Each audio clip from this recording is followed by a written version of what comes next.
नमस्कार आप सभी को। स्वागत है आपका हमारे इस प्लेटफ़ॉर्म पर। हम लोग उत्तर प्रदेश के इतिहास संबंधी विषय को पढ़ रहे थे और इसी कड़ी में आज ये हमारा छठा लेक्चर है, जिसमें हम गुप्त साम्राज्य संबंधी घटनाओं के बारे में पढ़ेंगे और साथ ही साथ गुप्त वंश से अपने उत्तर प्रदेश के संबंध में जो भी आयोग ने प्रश्न पूछे हैं, वो किस स्तर के बनाता है, हम उनकी भी चर्चा करेंगे और मैं आशा करता हूँ कि ये सारी जानकारियाँ आपके हम और हमारे एग्ज़ाम में बेहद महत्वपूर्ण साबित होंगी। साथ ही साथ इसकी पीडीएफ आपको 1 या 2 रोज़ में उपलब्ध करा दी जाएगी टेलीग्राम चैनल पर और चैनल को सब्सक्राइब अवश्य करिएगा। तो चलिए शुरू करते हैं गुप्त साम्राज्य, ठीक है?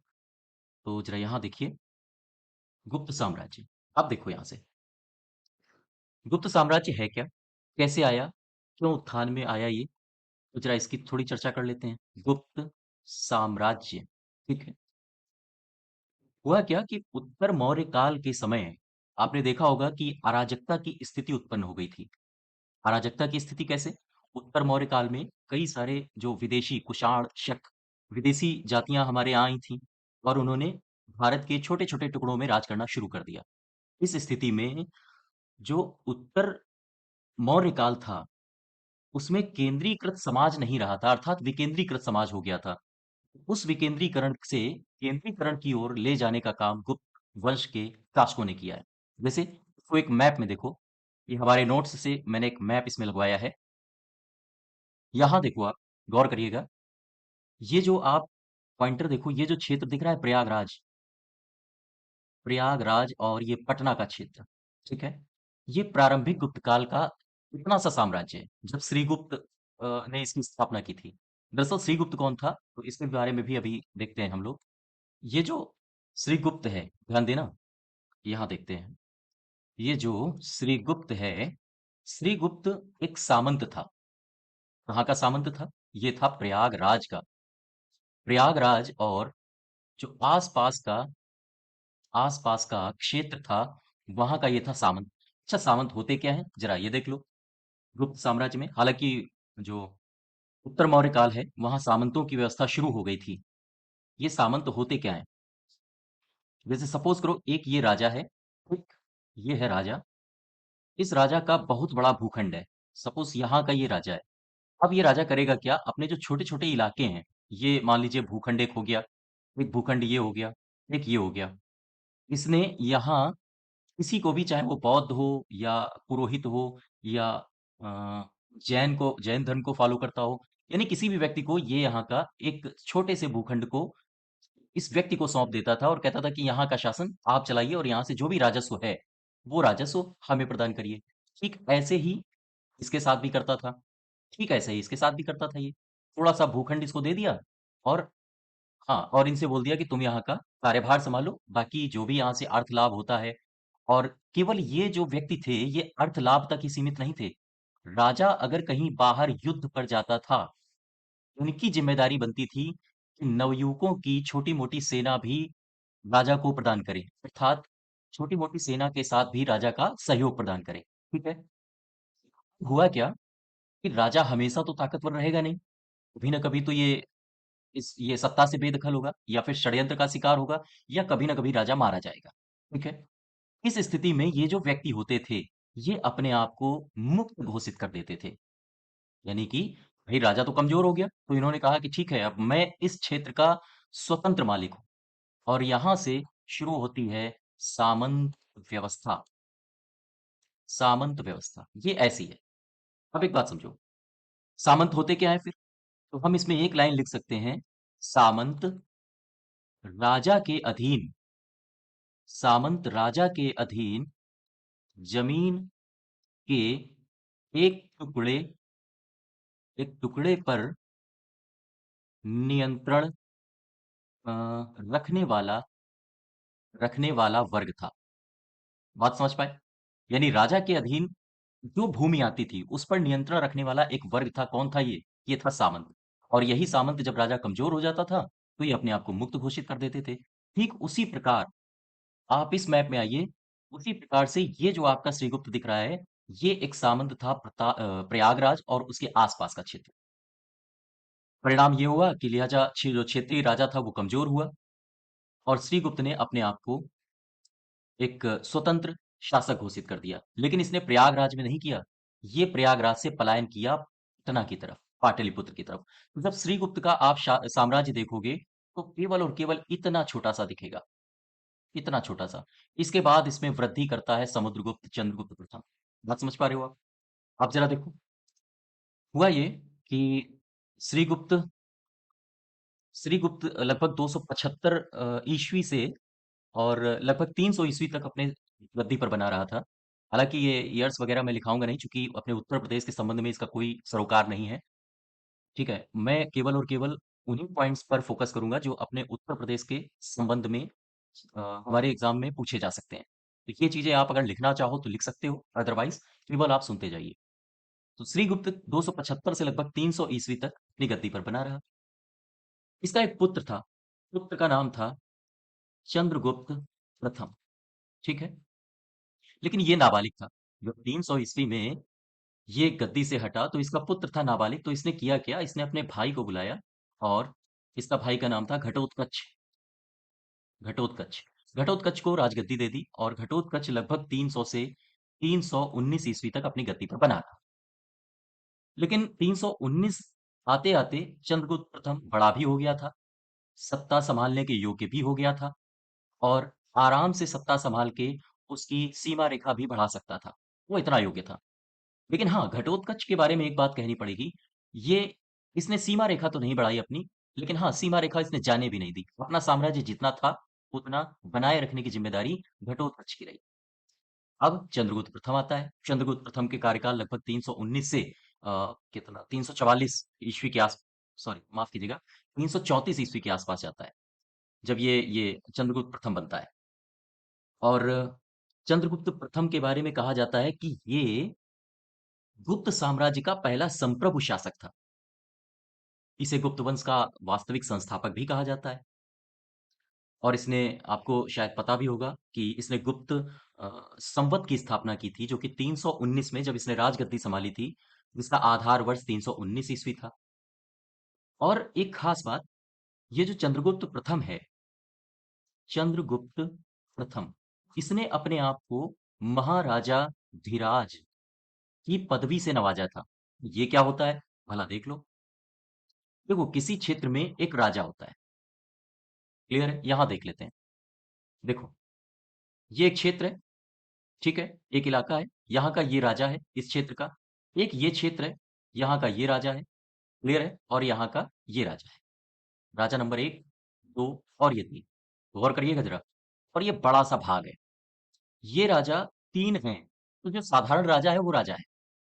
अगर सपोज करो ये राजा थोड़ी पावर ले ले और शक्ति अपनी इकट्ठा करके इन दोनों को पराजित करके अपने आप में श्रेष्ठ साबित हो जाए, या इन तीनों में ही श्रेष्ठ हो जाए, तो इसे कहेंगे महाराज। महाराज, बात समझ पाए। जो राजा अन्य राजाओं की तुलना में एक श्रेष्ठ हो जाए या उनको हरा के अपने आप को सर्वोच्च शक्ति स्थापित कर दे, वो महाराज हो गया, राजाओं का भी राजा महाराज। अब एक ऐसा भी राजा होता है जो इस महाराजा को भी हरा के अपने में समाहित कर ले, उसे कहेंगे महाराजाधिराज। महाराजाधिराज।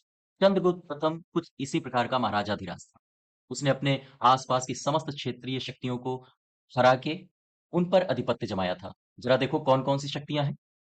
गुप्त वंश जब शुरू हुआ था तो भारत विकेंद्रीकरण की राह में था। पंजाब की हम बात करें तो उत्तरी पंजाब में यौधेय क्षेत्रीय शक्ति उभर के सामने आ रही थी। अर्जुनायन, केदार कुषाण, ये पंजाब में थी शक्तियां। मुरुंड, या जिन्हें चीनी भाषा में मेउलिन कहा जाता है, वो न सिर्फ उत्तर प्रदेश में फैले थे बल्कि उत्तराखंड की सीमा में भी उनका विस्तार हो गया था। मेउलिन थे।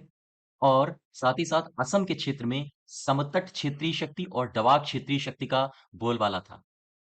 वहीं अगर हम दक्षिण की तरफ बढ़ें तो कुषाण वंश, सॉरी माफ कीजिएगा, कुषाण, इक्ष्वाकु वंश और पल्लव वंश, इनका बोलबाला था।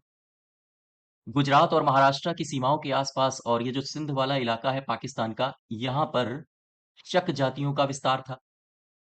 अगर हम मध्य देश और महाराष्ट्र की बात करें, ये बड़ा सा भूखंड, यहाँ वाकाटक वंश का अपना आधिपत्य था। मध्य प्रदेश में जो ग्वालियर का क्षेत्र था, वहां नागवंश का बोलबाला था। इन सभी क्षेत्रीय शक्तियों से लड़ेगा चंद्रगुप्त प्रथम। हालांकि सबसे नहीं लड़ पाता है। इसके बाद इसका जो पुत्र आएगा, जिसका नाम है समुद्रगुप्त। समुद्रगुप्त समुद्रगुप्त ने इन सबको परास्त करके एक बड़ा सा साम्राज्य अपना स्थापित किया था। ये देखो यहां से यहां तक ये पूरा समुद्रगुप्त का राज है। नागवंश को भी परास्त किया था। लेकिन हाँ, समुद्रगुप्त वाकाटक में प्रवेश नहीं कर पाया था। ये बड़ा सा बड़ा इलाका जो आप देख रहे हो, ये पूरा समुद्रगुप्त का है। असम में भी इसने प्रवेश किया और समतट और द्वाक क्षेत्र के राजाओं को भी इसने परास्त किया। ये जो आप देख रहे हो पूरा, ये समुद्रगुप्त का एरिया है। ठीक है। तो बड़े से भूखंड में ये लोग राज कर रहे थे। क्लियर है? तो खैर इसको हम लोग डिटेल में देखेंगे जब हम लोग इतिहास पढ़ेंगे। ये सामान्य हमने परिचय दे दिया आपको गुप्त वंश का। तो वापस आओ, हम लोग वापस चलते हैं अपने उत्तर प्रदेश में कौन कौन सी बातें पूछी जा सकती है। ठीक है, तो जरा देख लो। अब यहां लिखो आप गुप्त वंश, और ये हमारे साथ आप कोशिश करिएगा कि नोट करते रहो। लिखो जरा गुप्त वंश। ठीक है। इसका संस्थापक कौन था? इसका संस्थापक कौन था? संस्थापक था श्रीगुप्त। ये कहाँ का ये अभी मैंने कौन सा शब्द बोला था? सामंत। ये कहाँ का सामंत था? दरअसल ये सामंत था प्रयागराज और आसपास के क्षेत्र का। आसपास के क्षेत्र का। ठीक है। यहाँ का ये सामंत था। और श्रीगुप्त ने ये यहाँ से पलायन किया पाटलिपुत्र, और इसने पाटलिपुत्र को अपनी राजधानी बनाई। ठीक है। इसने पाटलिपुत्र को अपनी राजधानी बताई, यानी बनाई। तो यहां से तो इसके बारे में कम जानकारी मिलती है, क्योंकि इसने साम्राज्य विस्तार भी ये नहीं कर पाया था। इसके बाद इसका जो भाई है घटोत्कच, घटोत्कच को जिम्मेदारी भी नहीं मिली कुछ। घटोत्कच भी यहीं तक सीमित रह गया। इसके बाद इसका जो पुत्र है वो गद्दी पर बैठता है। पुत्र का नाम है चंद्रगुप्त। चंद्रगुप्त प्रथम। जब ये गद्दी पर आया तो इसने अपना साम्राज्य साम्राज्य विस्तार किया। ठीक है। और विस्तार करते करते इसने अपने साम्राज्य में उत्तर प्रदेश के काशी और कोसल क्षेत्र को, काशी और कोसल क्षेत्र को अपने साम्राज्य में मिला लिया। अपने साम्राज्य में मिला लिया। ठीक, बात समझ पा रहे हो? ये मैंने क्यों बताया? क्योंकि उत्तर प्रदेश का ही पढ़ रहे हैं, तो फिर काशी और कोसल ये हमारे उत्तर प्रदेश में आते हैं, और इनको अपने साम्राज्य में मिलाने का श्रेय किसे जाता है? चंद्रगुप्त प्रथम को। ठीक। अब यहां से इसका एक पुत्र हुआ जिसका नाम है समुद्रगुप्त। समुद्रगुप्त, गौर करिएगा। ठीक है। इनके ईयर्स मैं नहीं लिख रहा हूँ। आमतौर पर उत्तर प्रदेश के संदर्भ में इनके ईयर्स का कोई सरोकार नहीं है। ठीक है। जब आप प्रॉपर इतिहास पढ़ेंगे वहां हम लोग चर्चा करेंगे इसकी सबकी। तो ये रहा समुद्रगुप्त। समुद्रगुप्त ने अपने साम्राज्य का और अधिक विस्तार किया। इसे भारत का नेपोलियन कहा जाता था। इसने और भयानक भयानक उपाधियां अपने नाम के आगे जोड़ी थी। जैसे आपने एक दो बता दूं मैं, एग्जाम्पल के तौर पर। उपाधियां बड़ी खतरनाक थी, जैसे धरणीबंध, ये उपनाम थे इनके। परमांक, ये समुद्रगुप्त का उपनाम था। जैसे इसने एक और नाम देखो अपने नाम के आगे ऐड किया था, अश्वमेघ कर्ता। तो ये समुद्रगुप्त के उपनाम है। तो ये, हाँ, महाराजा धीराज टाइप बड़े खतरनाक खतरनाक टाइप के नाम होते थे। खैर, आगे बढ़ो। अच्छा, ये समुद्रगुप्त ने किया क्या कि अ, इसके बारे में आप ऐसे समझो, इसके बारे में, समुद्रगुप्त के बारे में एक जानकारी मिलती है। जानकारी कहाँ से मिलती है? जानकारी मिलती है प्रयाग प्रशस्ति लेख से। ये अशोक स्तंभ में ही उत्कीर्णित लेख है। प्रशस्ति का अर्थ होता है प्रशंसा संस्कृत में। और ये जो लेख लिखा गया है, ये समुद्रगुप्त की प्रशंसा में लिखा गया है, इसीलिए इसका नाम है प्रयाग प्रशस्ति लेख। और चूंकि प्रयाग स्तंभ में लिखा गया है, अशोक के स्तंभ में, ठीक है, तो प्रयाग प्रशस्ति लेख हो गया। प्रशंसा की जा रही है समुद्रगुप्त की। लिखा किसने? प्रश्न ये भी आता है। इसे लिखा किसने? तो समुद्रगुप्त का ही एक दरबारी था जिसका नाम था हरिशेन। इसका नाम था हरिशेन। ठीक है। और इसने इस प्रयाग प्रशस्ति लेख को लिखा था संस्कृत भाषा में। ये आप वीडियो पॉज करके लिखते जाना एक वाक्य में। हो सकता है आपको डायग्राम ये समझ में ना आए, लेकिन मैं ऐसे ही आपको बताता हूँ। ठीक है। इसके बाद आप वीडियो पॉज करिएगा और इसके प्रॉपर नोट्स बना लेना, या फिर ऐसे ही इसको तीन चार बार देखो, आपको हाँ चीजें याद हो जाएंगी। प्रयाग प्रशस्ति लेख ये किसने लिखवाया? हरिशेन ने। ये कौन था? इन्हीं का दरबारी था। प्रयाग प्रशस्ति लेख किस भाषा में लिखा है? संस्कृत भाषा में। अच्छा, हरिशेन को एक और नाम से जाना जाता है। इसका क्या नाम है? इसे कहा जाता है महासंधि विग्राहक। इसके नाम का भी अर्थ है। इसके नाम का भी अर्थ है। ठीक है? क्या है? आगे देखेंगे। प्रयाग प्रशस्ति लेख लिखा हरिशेन ने और संस्कृत भाषा में लिखा। इसी प्रयाग प्रशस्ति लेख से हमें जानकारी मिलती है किसकी? हाँ, समुद्रगुप्त की। इसी प्रयाग प्रशस्ति लेख से हमें जानकारी मिलती है। ठीक है? जानकारी क्या मिलती है? अब जरा इसकी बात कर लेते हैं। इसमें प्रयाग प्रशस्ति लेख में जरा देखो, प्रयाग प्रशस्ति लेख में इस लेख में इस लेख ऐसे लिख लो, कुछ वाक्य बन नहीं रहा है। इस लेख की जो 21st यानी 21वीं पंक्ति है, 21वीं पंक्ति में लिखा है, क्या लिखा है? लिखा है कि समुद्रगुप्त ने समुद्रगुप्त ने आर्यावर्त आर्यावर्त के अ, 9 शासकों को आर्यावर्त के 9 शासकों को परास्त किया था। ये हमारे एग्जाम में पूछा जा सकता है। परास्त किया था। ठीक है। अब इन 9 शासकों में क्या कोई उत्तर प्रदेश से भी संबंधित है? जी हाँ। इन 9 शासकों में जो 4 शासक हैं वो उत्तर प्रदेश से हैं। जरा देख लो। इन 9 शासकों में यूपी के शासक कौन-कौन थे? यूपी के शासक। तो सबसे पहला इसमें आपको एक देखने को मिलेगा कौशाम्बी का नरेश। कौशाम्बी का एक नरेश है जिसका नाम है रुद्रदेव। इसको भी समुद्रगुप्त ने पराजित किया था। दूसरा कौन है जो उत्तर प्रदेश से संबंधित है? एक शहर है बुलंदशहर। नाम सुना होगा आपने। बुलंदशहर का एक शासक है मत्तिल। उस समय था मत्तिल। इसको भी समुद्रगुप्त ने पराजित किया था। ये उत्तर प्रदेश से ही संबंधित है। तीसरा कौन था? तीसरा है मथुरा। मथुरा में एक वंश था जिसका नाम है नाग वंश। ठीक है। और यहाँ का शासक था, इसका नाम है गणपति नाग। गणपति ऐसे लिखेंगे।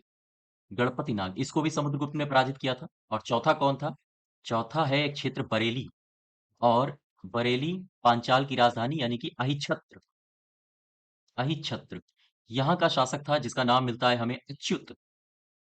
अच्युत। इनको भी समुद्रगुप्त ने परास्त किया था। तो ये जानकारियां हमें प्रयाग प्रशस्ति लेख से मिलती हैं। यहां तक बात समझ गए? ठीक है। क्लियर है? आगे बढ़े। तो ये जानकारियां हमारे उत्तर प्रदेश से संबंधित हैं। अब देखो, समुद्रगुप्त के बाद एक उत्तराधिकारी इसका और आया। इसका उत्तराधिकारी कौन बना? इसका उत्तराधिकारी बना चंद्रगुप्त। चंद्रगुप्त सेकंड, यानी इसे ही कहा जाता है विक्रमादित्य। ठीक है। चंद्रगुप्त सेकंड यहाँ इसका उत्तराधिकारी बनता है। इसके बारे में भी कुछ जानकारियां हैं। क्या है जानकारियां जो हमारे उत्तर प्रदेश से संबंधित हैं? जरा देख लो। ये गद्दी पर बैठा था लगभग 380 ईस्वी में। ठीक है। ये चंद्रगुप्त सेकंड हमारे उत्तर प्रदेश में एक शहर है मथुरा। इसका संबंध मथुरा से बड़ा शानदार था। आप लोगों के भी संबंध कहीं होंगे। तो मथुरा में उस समय था नागवंश। और नागवंश की एक कन्या थी। नागवंश की ही एक कन्या थी। इसका कन्या का नाम क्या है? हाँ, इसका नाम है कुबेर नागा। कुबेर नागा। जनाब, इन चंद्रगुप्त सेकंड का इनसे कुछ संपर्क हुआ होगा और इनका संपर्क विवाह में बदल गया। ठीक। तो मथुरा की नागवंश की जो कन्या थी कुबेर नागा से चंद्रगुप्त सेकंड का विवाह हुआ। विवाह के उपरांत पुत्री हुई इनकी। और इनकी पुत्री का नाम था प्रभावती। बात समझे? यहां से फिर से समझो। समुद्रगुप्त का उत्तराधिकारी कौन हुआ? चंद्रगुप्त सेकंड। इनसे संबंधित जानकारी हमारे उत्तर प्रदेश में क्या मिलती है? कि ये मथुरा में नागवंश की कन्या कुबेर नागा से इनका विवाह हुआ, जिसके पश्चात प्रभावती पुत्री हुई इनकी। और ये सब जानकारी हमें मिलती कहाँ है? ये सब जानकारी मिलती है आपको, मथुरा में 3 लेख मिले हैं। समझो, वहां से मिलती है। तो जरा देख लेते हैं। मथुरा में ही जो चंद्रगुप्त सेकंड से संबंधित हैं, मथुरा में 3 लेख मिले हैं। ठीक। 3 लेख मिले हैं मथुरा में। इनसे पुष्टि क्या होती है? इनसे इन लेखों से इनसे पुष्टि होती है, पुष्टि मतलब हाँ, इनसे पता चलता है, पुष्टि होती है कि तत्कालीन समय में मथुरा शैव धर्म को मानता था, यानी यहाँ के लोग। लेकिन इसी के समय एक चीनी यात्री आता है फाहियान।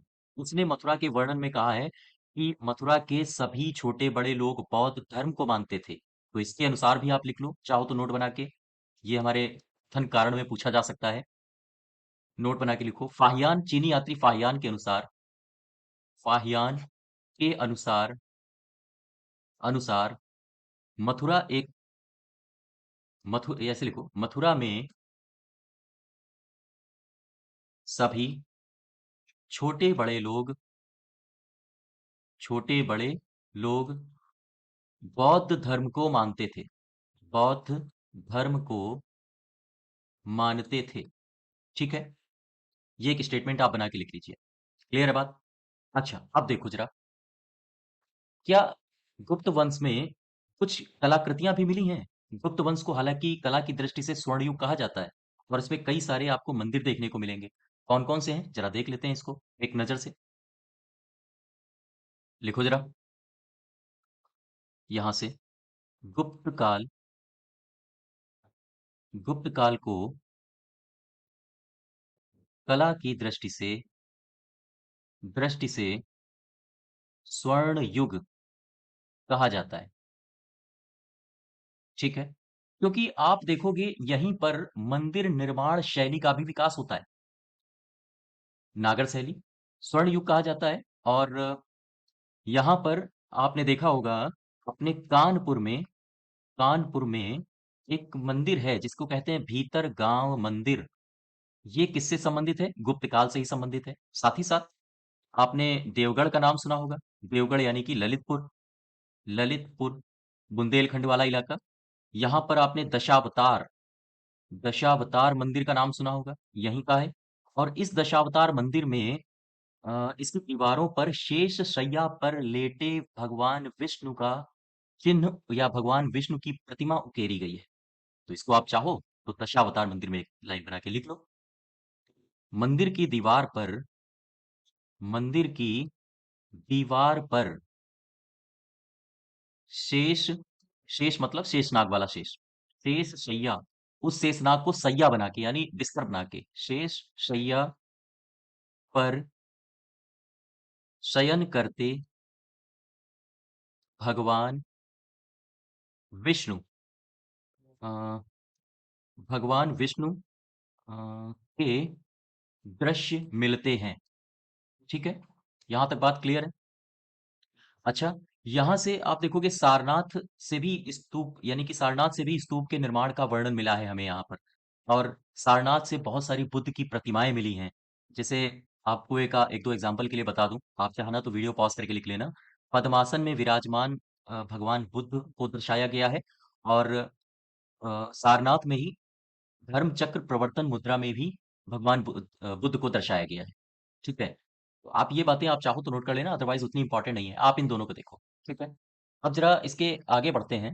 और जो मथुरा से बुद्धकालीन बुद्ध की मूर्ति भी मिली है, जो एकदम शांत है, गंभीर है, चेहरे पर मंद मुस्कान के साथ मथुरा से हमें बुद्ध की मूर्ति प्राप्त होती है। ये भी गुप्त वंश से संबंधित है, गुप्तकालीन है।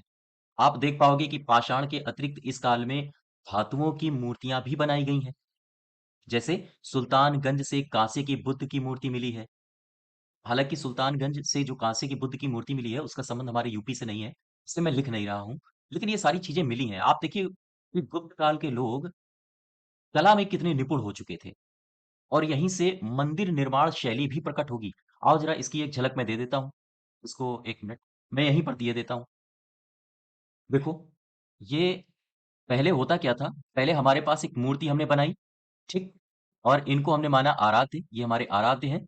इनको मैंने खुले में एक जगह दे दी, ये है मूर्ति, ध्यान दो। और इनको खुले में जगह दे दी, एक टेबल या फिर एक ऊंची पट्टी या पत्थर में इसको रख दिया, और यहां पर हम पूजा अर्चना करने लगे।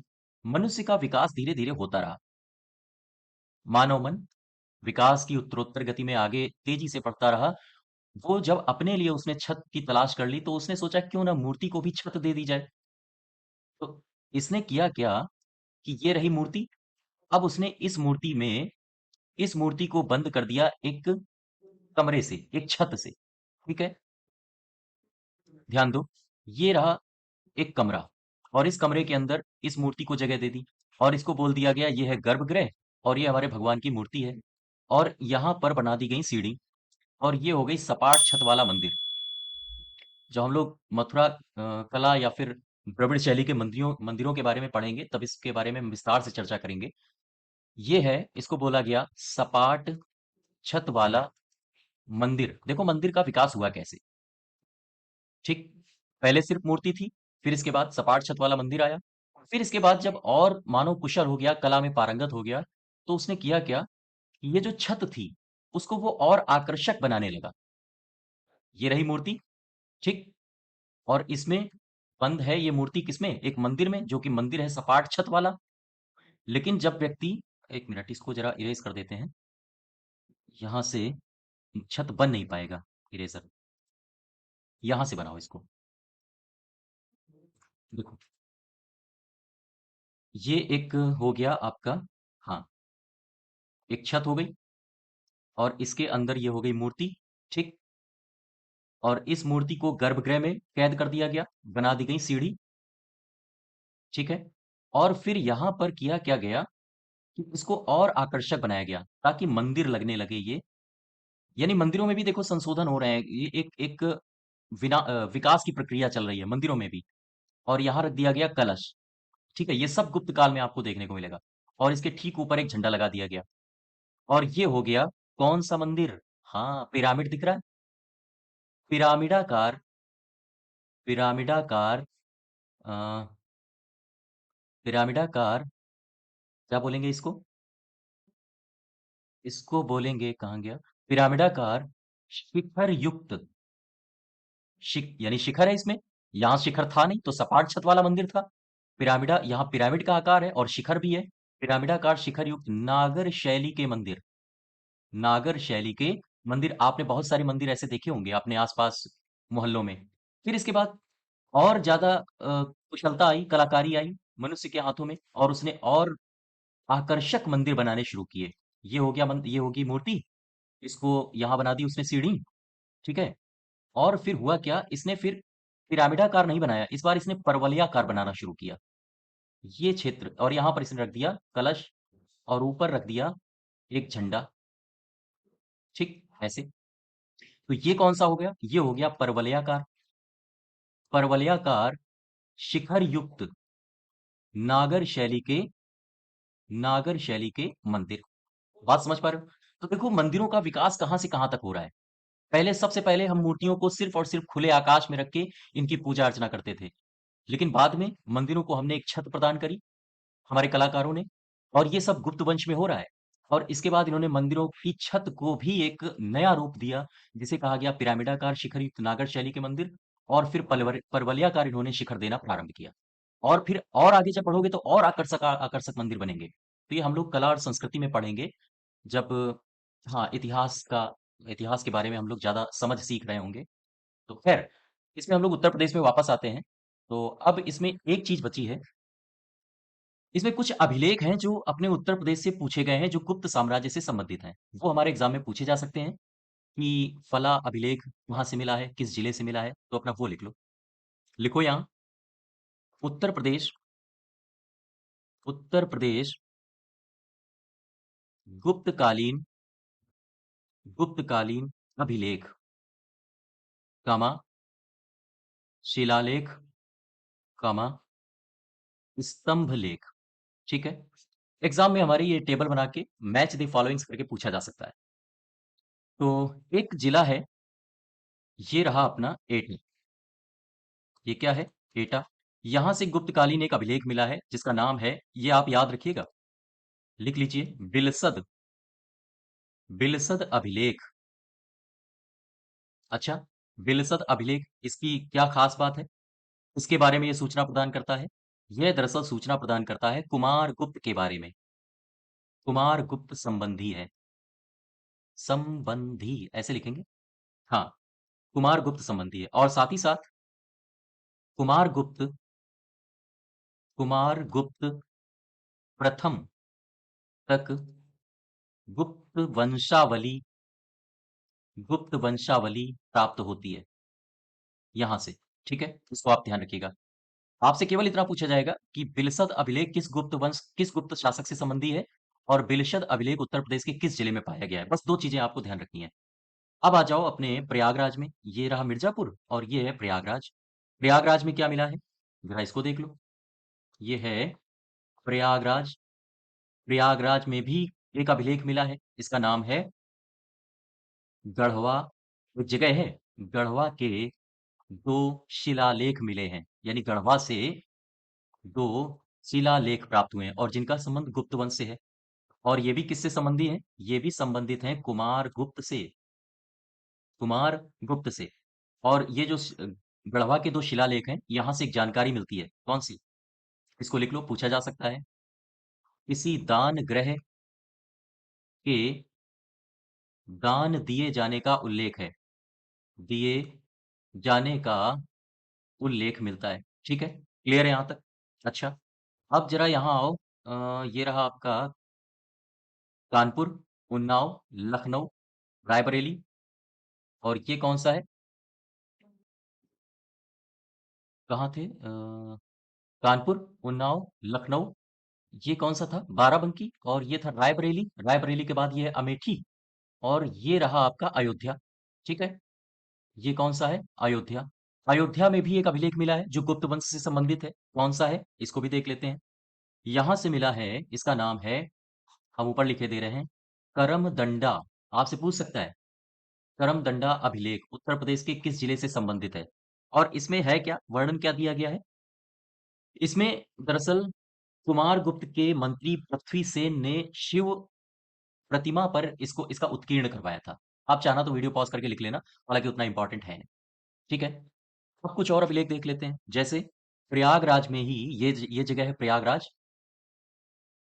प्रयागराज में ही एक गुप्तकालीन अभिलेख मिला है जिसका नाम है मानकुंवर, मानकुंवर अभिलेख। ठीक है, इसके बारे में क्या जानकारी मिलती है। दरअसल बुद्ध मित्र के द्वारा एक बुद्ध प्रतिमा स्थापित की कराई गई थी और उसमें इस अभिलेख के बारे में वर्णन मिलता है, यानी कि कुछ पंक्तियां मिलती हैं। ठीक है, अब यहां से देखो जरा गाजीपुर कहाँ है। ये रहा आपका बलिया, ये चंदौली, और संभवतः ये है गाजीपुर। गाजीपुर, गाजीपुर से क्या मिला है, यहां से एक अभिलेख मिला है। मैं यहां लिखे देता हूं, क्योंकि ये काफी इंपॉर्टेंट है, इसको आप ध्यान रखिएगा। इसका नाम है भीतरी, भीतरी स्तंभ लेख। ये मिला है गाजीपुर में। और यहाँ के फैक्ट भी पूछे जाते हैं हम लोगों से। हम लोगों से पूछा यह जाता है कि पुष्यमित्र, कामा, हूण और स्कंदगुप्त, स्कंदगुप्त के युद्ध का वर्णन हमें कहां से मिलता है, यहीं से। स्कंदगुप्त ने हूणों को परास्त किया था, इसके बारे में जानकारी कहां से मिलती है हमें, गाजीपुर अभिलेख से। ठीक है, तो अगर आपसे यह पूछा जाए कि गुप्त शासक स्कंदगुप्त के इतिहास का वर्णन हमें कहां से मिलेगा, तो यही है भीतरी स्तंभलेख अर्थात गाजीपुर से। बात समझ पा रहे हो आप। ठीक है, अच्छा, प्रयागराज में गढ़वा में भी स्कंदगुप्त के शासन का काल के बारे में जानकारी मिलती है। तो यहां से एक बात और लिख लो, प्रयागराज में ही जो गढ़वा है, गढ़वा शिलालेख, शिलालेख, यहां से भी एक जानकारी मिलती है। क्या जानकारी मिलती है, यहां से जानकारी मिलती है हमें स्कंद गुप्त के बारे में। और ऐसा कहा जाता है कि स्कंद गुप्त के शासन काल का यह जो अभिलेख है ना, गढ़वा शासन काल का यह अंतिम अभिलेख माना जाता है, अंतिम अभिलेख माना जाता है, माना जाता है। ठीक है, और एक याद रखो आप, काफी इंपॉर्टेंट है, ये रहा आपका गोरखपुर। ये रहा आपका गोरखपुर, और गोरखपुर से एक अभिलेख मिला है जिसको कहते हैं कहोम का अभिलेख। ठीक है, अभिलेख, क्लियर। और ये है क्या, क्या है इसमें खूबी, इसे मद्र नामक व्यक्ति द्वारा जैन तीर्थंकरों की प्रतिमाओं को बनाए जाने का इसमें उल्लेख है। तो लिख लो, इस अभिलेख में मद्र नामक व्यक्ति द्वारा जैन प्रतिमाएं बनाए जाने का उल्लेख मिलता है। ठीक है, क्लियर है यहां तक? तो ये हम लोगों ने आज गुप्त वंश के बारे में कुछ जानकारियां देखी। ठीक, क्लियर है? अब आते हैं हम लोग इससे संबंधित जो प्रश्न पूछे गए हैं हमारे एग्जाम में, उनको देख लेते हैं। तो जैसे पहला प्रश्न यहाँ से पूछा गया है कि सारनाथ की भूमि स्पर्श मुद्रा वाली बुद्ध प्रतिमा कालांकित है। तो सारनाथ में जो भूमि को स्पर्श कर रही है, एक हाथ से महात्मा बुद्ध भूमि को स्पर्श कर रहे हैं। आप इसको गूगल में डालिए, भूमि स्पर्शी मुद्रा बुद्ध की प्रतिमा। तो आप देख पाएंगे एक हाथ से वो, हाँ, जमीन को स्पर्श कर रहे हैं। तो आप इन फिगर्स को एक बार देख लिया करो, तो ज्यादा समझ विकसित हो जाएगी। तो ये प्रतिमा कहाँ से है, किस वंश से संबंधित है? गुप्त काल से। ठीक है। इलाहाबाद के अशोक स्तंभ से किस शासक के बारे में सूचना मिलती है? तो ये मैंने आपको अभी बताया था, पीछे देखो जाके। इलाहाबाद प्रयाग प्रशस्ति लेख समुद्रगुप्त के बारे में। समुद्रगुप्त की सैनिक उपलब्धियों का वर्णन कहाँ मिलता है? हरिशेन द्वारा रचित प्रयाग प्रशस्ति लेख में। तो ये इलाहाबाद हो गया। ठीक है, बहुत आसान है। अभी ये सारे क्वेश्चंस मैं कर चुका हूँ, और ये सारे क्वेश्चंस देखो आए हुए भी हैं, है ना? निम्नलिखित में से किस गुप्त शासक को पहली बार अभिलेख जारी करने का दायित्व सौंपा गया था? तो सबसे पहली बार यही था, समुद्रगुप्त। प्रयाग प्रशस्ति लेख इसे जारी किया था। ठीक है, और बताओ। पांचवें नंबर में समुद्रगुप्त के प्रयाग प्रशस्ति लेख से किसका लेख मिलता है? निम्नलिखित में से किसका लेख मिलता है? हाँ, ये मैंने नहीं पढ़ाया है, ये मैं पढ़ाऊंगा आपको जब मुगल काल पढ़ाऊंगा। इसका आंसर होगा जहांगीर। क्वेश्चन नंबर छठे में आओ, किस अभिलेख से ज्ञात होता है कि स्कंदगुप्त ने हूणों को पराजित किया? आरओ आरओ 2014 में पूछा गया है। ये कौन सा है? भीतरी, यही है। कहाँ का? भीतरी स्तंभ लेख। भीतरी कहाँ है? भीतरी है गाजीपुर में। ठीक है, क्लियर है? तो ये आज हमारा गुप्त वंश था। इसके आगे हम लोग उत्तर प्रदेश के इतिहास को कंटिन्यू रखेंगे। तो खुश रहिए, और चैनल को सब्सक्राइब करिए। इसकी पीडीएफ आपको टेलीग्राम लिंक पर प्रदान कर दी जाएगी। तब तक धन्यवाद।